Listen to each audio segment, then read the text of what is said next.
माँ ये बात बात में मुझे सिखाया मत करिए, मैं कोई अनपढ़ नहीं हूँ। अनपढ़ होती तो ज्यादा अच्छा रहता। हाँ मतलब चुपचाप से सब कुछ सहती रहूँ तो अच्छा है। मतलब हम लोग तुम पर जुल्म करते हैं? जुल्म नहीं है तो क्या है, बात बात पे ताने देना, बात बात पे सिखाना। मुझे भी सब कुछ समझ में आता है, क्या करना है क्या नहीं। गलती करती हो तभी समझाया जाता, बात बात पर नहीं। आपसे तो बोलना ही बेकार है। हाँ देखना, ऐसा कोई करता है क्या? अब तो हद हो गई यार। अच्छा बता आगे क्या करना है? मुझसे पूछो ना क्या करना है। मुझसे तो खुल करके तुम बात ही नहीं करती हो और पता नहीं हमेशा कहाँ लगी रहती हो। नहीं जी कहीं नहीं लगी रहती, बस ऐसे ही। पता है कहीं नहीं। खैर चलो आज तुमसे 2 मिनट बात ही कर लूँ। फिर से लड़ाई हुई है ना माँ से? बड़े गंदे हैं ना मेरे माँ पापा, भाई बहन और शायद मैं भी। ये क्या बोल रहे हैं आप? जो सच है वही तो बोल रहा हूँ। तुम्हें बात बात पे टोका जाता है, समझाया जाता है, यही तो गलती है हमारी। क्योंकि तुम पढ़ी लिखी हो भाई, तुम्हें तो सब कुछ आता है।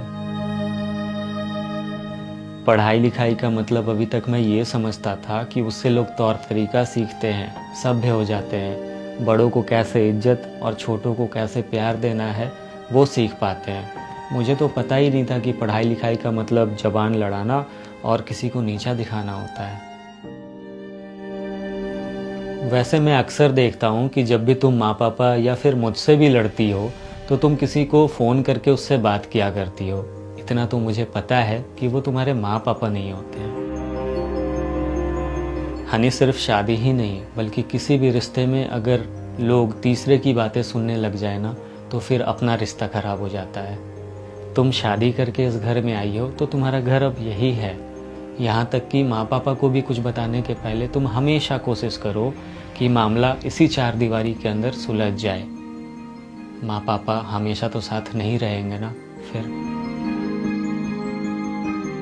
तुमने एक चीज़ नोटिस किया है क्या कि तुम जब भी मामले को हमारे साथ मिल बैठ करके बात करके सुलझाया करती थी तो बात वहीं ख़त्म हो जाता था, लेकिन जब से तुम तीसरे की बातों पे चलने लगी हो मामला बिगड़ता ही चला जा रहा और हम सब में दूरियां भी बढ़ने लगी हैं। हाँ। उस घर को बर्बाद होने से कभी कोई नहीं बचा सकता है जहां अपनों से बात करने की राय लोग तीसरे पर्सन से लेते हैं। बचपन में अगर तुम्हें माँ पापा मार पीट करते थे या डांट दिया करते थे तो तुम सबसे पहले किसे बताती थी? अपने भाई बहन को या फिर किसी रिश्तेदार या तीसरे पर्सन को? भाई बहन को ही ना। भाई बहन को ही। तो फिर आज जब कुछ होता है तो सबसे पहले हम किसी बाहर वाले को क्यों बताते हैं? आजकल तो अपने भाई बहन भी हमें दुश्मन लगते हैं। क्यों? बस अपनी सोच से। क्योंकि हमें लगता है कि हमारे भाई बहन या माता पिता हमें हमेशा गलत राय देते हैं और इसलिए हमें तीसरे की बातों पे ज़्यादा भरोसा हो जाता है, जबकि किसी तीसरे इंसान को हमारा घर उजड़े या बसे इससे कोई मतलब ही नहीं होता है। मिट्टी का मटका और परिवार की कीमत सिर्फ बनाने वाले को पता होता है, तोड़ने वाले को नहीं।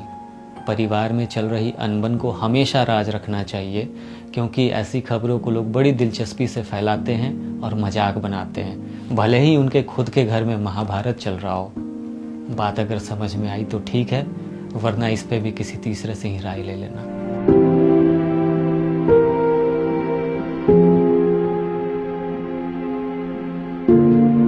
परिवार की अनबन को हमेशा परिवार के साथ ही सुलझाया कीजिए, वो भी किसी तीसरे की राय से नहीं।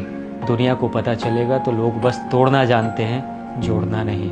वीडियो ने दिल जीता है तो पेज को फॉलो जरूर कीजिएगा और निशांत पे अपना प्यार बनाए रखिएगा। जय हिंद।